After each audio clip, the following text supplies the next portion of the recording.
Hi, if you've never heard of best-selling author Sarah Sundin and you love historical World War II fiction, then you have to watch this episode of Book Pre-Review. Stay tuned.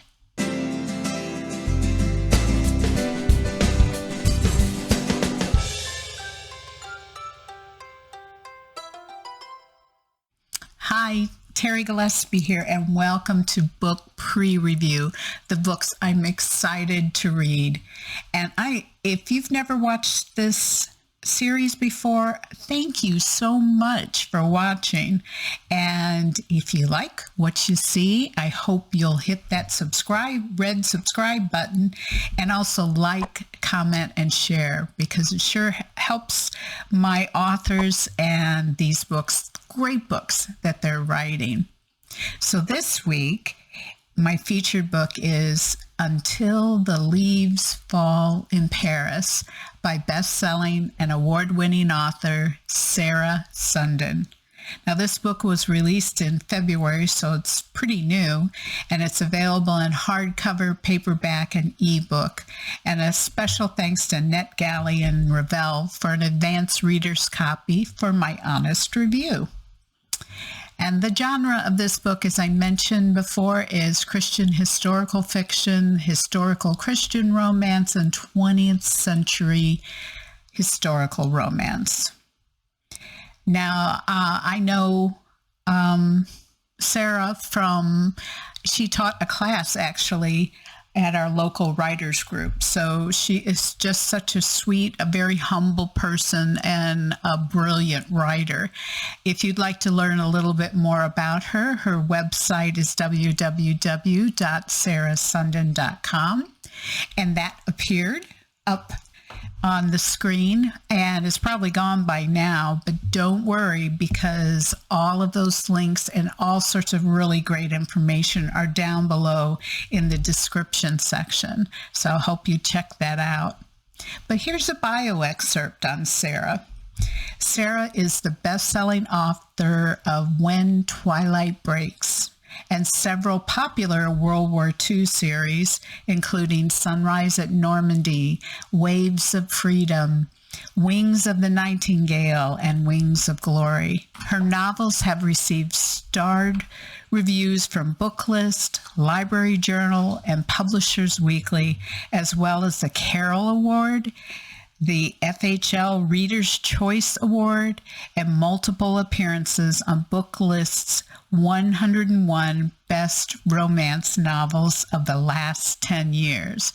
Now, that's pretty amazing. Sarah lives in Northern California. Hey, I used to live in Northern California. Our family lived in Northern California. So these are the publisher notes. 2 Americans in Nazi-occupied Paris. A bookstore unites them, a war divides them.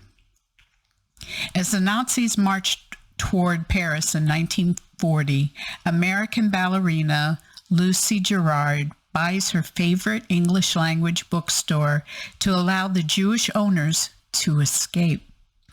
Lucy struggles to run Greenleaf Books due to the oppressive German laws and harsh conditions, but she finds a way to aid the resistance by passing secret messages between the pages of her books. Widower Paul Aubrey wants nothing more than to return to the States with his little girl, but the U.S. Army convinces him to keep his factory running and obtain military information from his German customers. So he's a spy, yeah. As the war rages on, Paul offers his own resistance by sabotaging his product and hiding British airmen in the factory. After they meet in the bookstore, Paul and Lucy are drawn to each other, but she rejects him when she discovers he sells to the Germans. And for Paul to win her trust would mean betraying his mission. Come to the streets of occupied Paris to discover whether love or duty will prevail. You can purchase Until the Leaves Fall in Paris at Amazon, Barnes & Noble, Books A Million. It's not on BookBub yet, but if it is, I will be sure to include the link there as well. And also christianbook.com. And be sure and check your local retailers and bookstores. And if it's not on the shelf, which I highly doubt, but if it's not on the shelf, be sure you go up and very politely ask for it. So my reviews are posted on applicable venues like Amazon, BookBub, Goodreads, Barnes & Noble, Books A Million, NetGalley, and christianbook.com.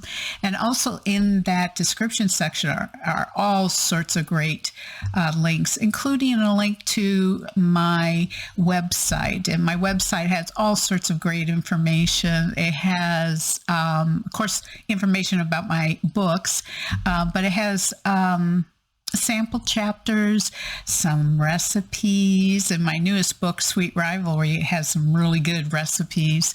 I also publish a daily devotional, and I also have over 600 blogs on the book of Proverbs. So if you're looking for some little bit of wisdom, there's some there as well.